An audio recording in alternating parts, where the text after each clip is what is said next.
What's up, guys, and welcome back to my channel. Carlos Prates has officially set his sights on JDM, and he made the call out loud and clear. Prates reposted a fight poster featuring the two of them for UFC 327 on his Instagram story, adding an eyes emoji, a phone emoji, and tagging the UFC. The message was simple and direct, showing that he is ready and actively pushing for the matchup. The call-out quickly gained attention, with reactions suggesting that this is a fight fans would absolutely want to see. The idea of Prates stepping in against JDM was immediately described as a good fight, and once the post surfaced, the response was confident and enthusiastic. The message was clear. Let's go. I'm in. There was no hesitation, no back and forth, just full commitment to making the fight happen. The matchup was even labeled a money fight, with calls for Dana to step in and make it official. From a stylistic perspective, both fighters bring excitement, and the confidence from JDM stood out when discussing how the fight might play out. While acknowledging that Prates has solid striking, the belief was still that the fight would end in a finish. There was also strong emphasis on the format.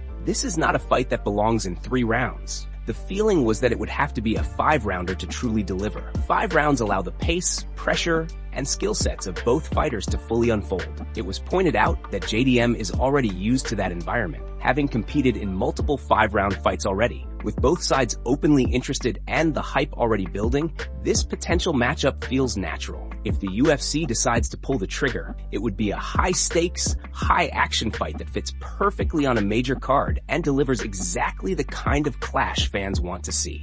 And before we continue, make sure to leave a like on the video and subscribe to help support the channel. Moving on to another news, Shara Bullet has made it clear that a rematch with Michael Venom Page is at the top of his list. The two fighters met last February, where Michael Venom Page walked away with a unanimous decision victory. Since then, Shara has been vocal about feeling dissatisfied with his performance and believes that fight did not reflect his true abilities inside the cage. Speaking recently to Red Corner MMA, Shara laid out a clear and calculated plan for his return. He explained that his goal is to come back next year, make a strong statement, and rebuild momentum step by step. The plan starts with facing an opponent outside the top 15, making a dominant impression, and then following that up by defeating someone ranked in the top 15. From there, the final objective is a rematch with Michael Venom Page, which he described as a must. Shara emphasized that he wants to prove to the fans that the first fight was not the real version of him. He admitted that he failed to show what he is truly capable of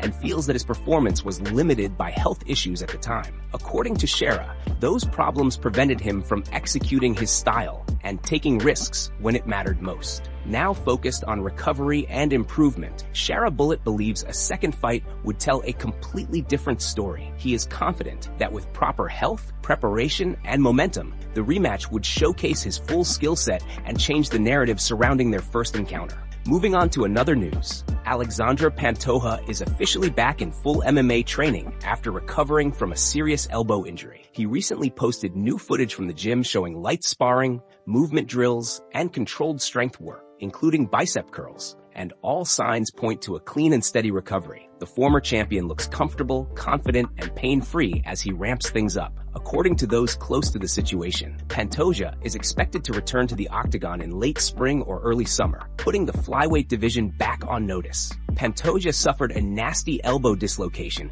just 30 seconds into his last title defense, an injury that immediately altered the fight. The referee stepped in for a TKO stoppage due to injury, and the championship changed hands in a moment no one could have predicted. Joshua Van went on to dethrone him and leave the cage with the flyweight belt, a result that shocked fans and created instant debate across the MMA world. In the aftermath, supporters immediately pushed for an automatic rematch. However, because Pantoja was expected to be sidelined for several months, the UFC chose not to wait. That decision opened the door for Manel Kape to likely receive the next title opportunity, and the reaction was intense. Many fans felt the injury timeline was not long enough to justify skipping an immediate rematch, arguing that the promotion easily could have paused the division briefly. Despite the controversy, most agree that Pantoja will receive his title shot regardless of who is holding the belt when he returns. His comeback now feels inevitable, and the only real variable is timing. The division remains chaotic, but the former champion's path back to the top is still very clear. Bisping and Jon Anik also weighed in on the situation and the broader state of the flyweight division. They both emphasized that Joshua Van earned the right to celebrate his championship. Van completed a full training camp, showed up on fight night, and walked out with the belt around his waist. While he did not win in the traditional sense, he is still the champion of the world, and that accomplishment deserves recognition. They also pointed out that Van's rise was not easy. In his win over Brandon Royval, he needed a crucial knockdown in the final minute to secure the victory and earn the #1 contender spot. At the end of the day, fighters can only control what happens in front of them, and Van did exactly that. With Pantoja healthy again, the division gains clarity, momentum, and urgency as contenders prepare for a crowded schedule, heightened stakes, and renewed attention from fans, matchmakers, and athletes alike heading into the next phase. Moving on to another news, Joe Rogan had high praise for Gable Steveson, telling him directly that he believes he is already a top 5 heavyweight in the world. During the conversation, Rogan referenced Steveson's MMA fight where he dropped his opponent with a sharp left hook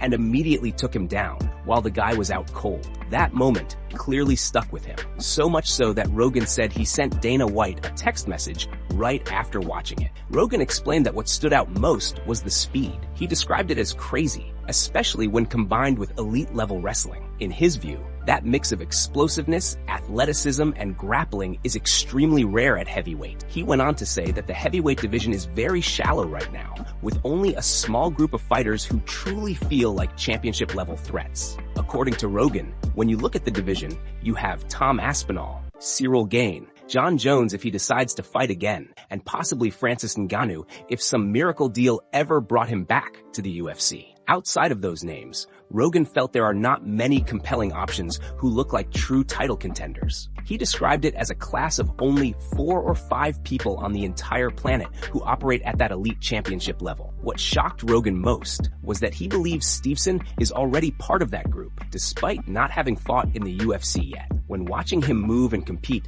Rogan said he immediately started thinking about how anyone could stop him. From his perspective, there are only a handful of fighters who would even pose a serious problem. He specifically mentioned Francis Ngannou, Ciryl Gane, and Tom Aspinall as the only matchups that might create real challenges. Even then, Rogan emphasized that the biggest obstacle may not be skill, but simply getting those fights to happen. He ended by stressing just how absurd Steveson's speed is for a man weighing around 250 pounds, calling it something you almost never see at heavyweight. Moving on to another news, Valter Walker has revealed the secret behind his terrifying run of heel hook submissions inside the UFC. The Brazilian has now secured 4 consecutive heel hook finishes, making history after earning the 4th back in October with a win over Louis Sutherland. While heel hooks are not unheard of in MMA, Walker's ability to consistently find the submission, even when opponents know it is coming, has stunned fans and fighters alike. According to Walker, the difference comes down to mindset. He explained that many fighters go for heel hooks hoping their opponent will tap, but he approaches it very differently. Walker says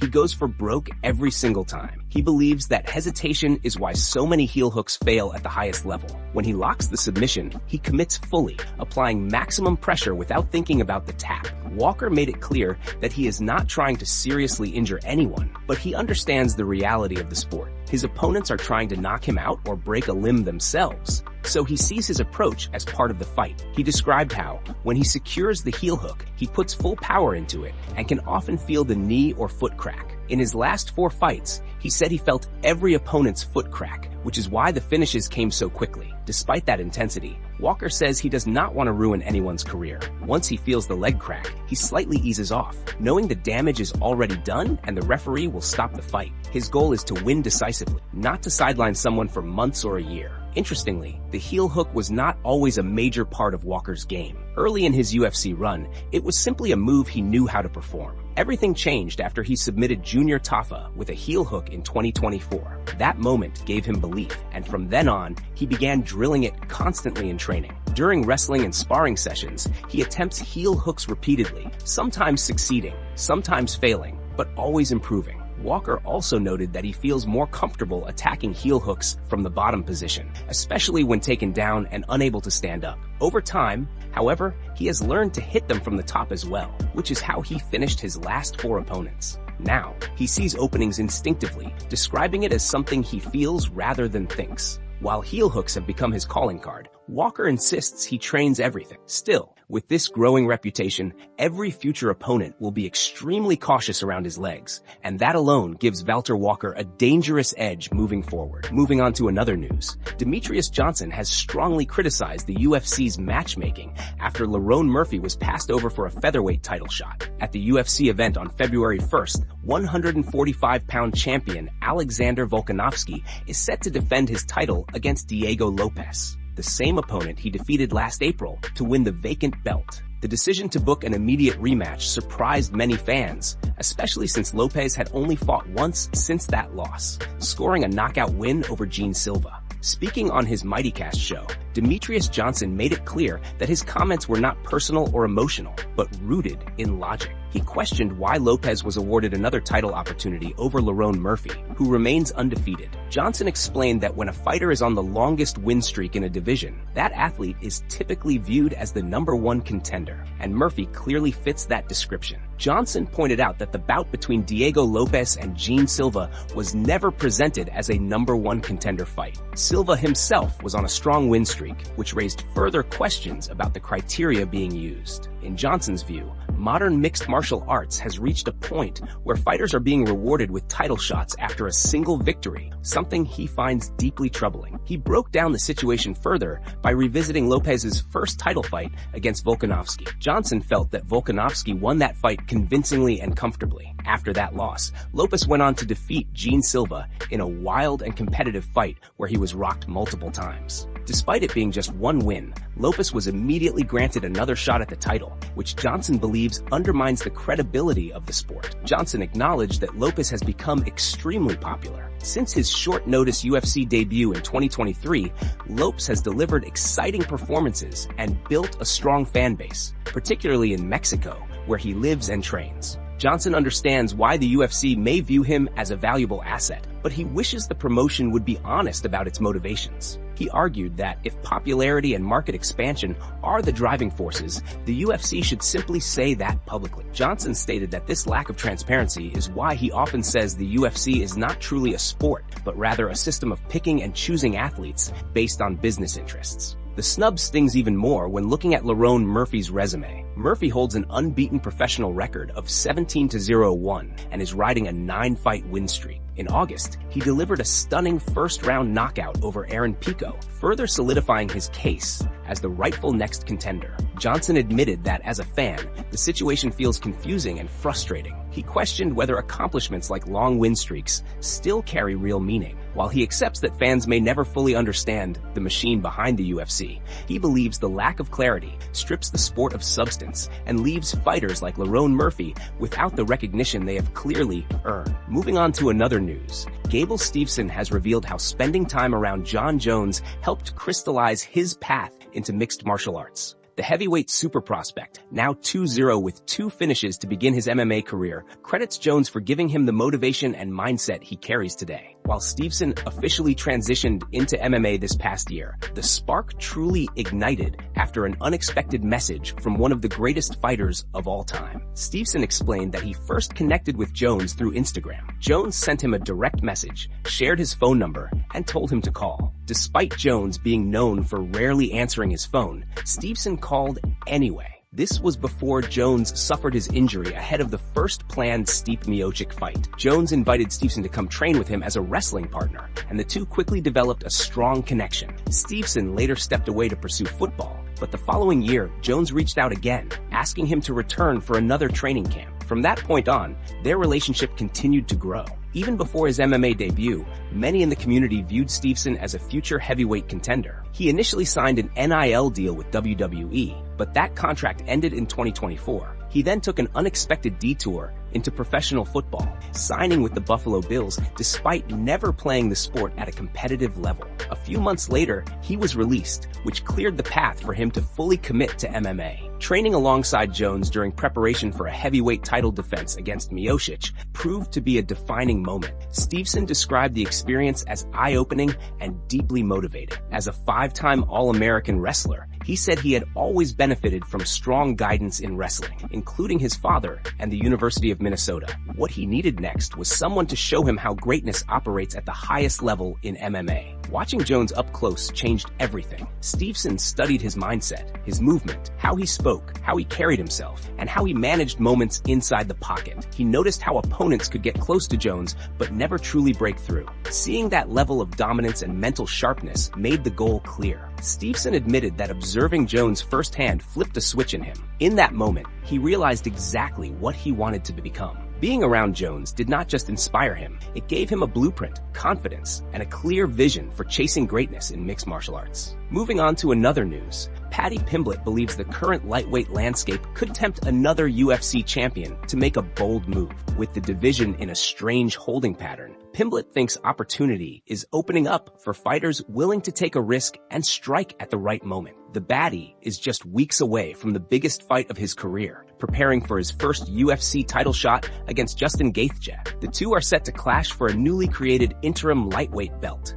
headlining UFC 324 on January 24. With Ilya stepping away from competition due to personal issues, the UFC opted to keep the division moving, and Pimblett versus Gaethje will serve as the first main event of the promotion's Paramount era. There is still uncertainty surrounding Ilya's return, and Pimblett believes the champion could ultimately vacate the belt. If that happens, Pimblett feels the upcoming fight may effectively crown the undisputed lightweight champion. In that scenario, he sees the door opening for a major name from outside the division to chase gold. Pimblett specifically pointed to Alexander Volkanovski as someone who could look to capitalize. Volkanovski's knockout loss to Islam Makhachev in October 2023 marked his second unsuccessful attempt at becoming a two-division champion. While many assume that setback closed the chapter on his lightweight ambitions, Pimblett disagrees and sees a realistic path emerging in 2026. Speaking to Tom Aspinall on the UFC Heavyweight Champion's YouTube channel, Pimblett laid out his theory. He said that if he becomes the undisputed lightweight champion and Volkanovski successfully defends his featherweight title against Diego Lopes at UFC 325, the timing could be perfect. Pimblett admitted he has a lot of respect for Volkanovski and would rather not fight him, but he understands how Volkanovski might view the matchup as his best chance to finally secure the lightweight belt. Interestingly, Pimblett's idea lines up with recent comments from Volkanovski himself after his rematch with Lopes was announced. The featherweight champion explained how seriously he takes his responsibilities. He stated that he does not want to hold up his division and plans to handle his business first. From there, he hinted that a quick turnaround and another high-profile win could justify calling for a champ-champ opportunity. With the lightweight division in flux and multiple champions weighing their options, Pimblett believes the next year could produce unexpected matchups, shifting power dynamics, and career-defining moments at the very top of the sport.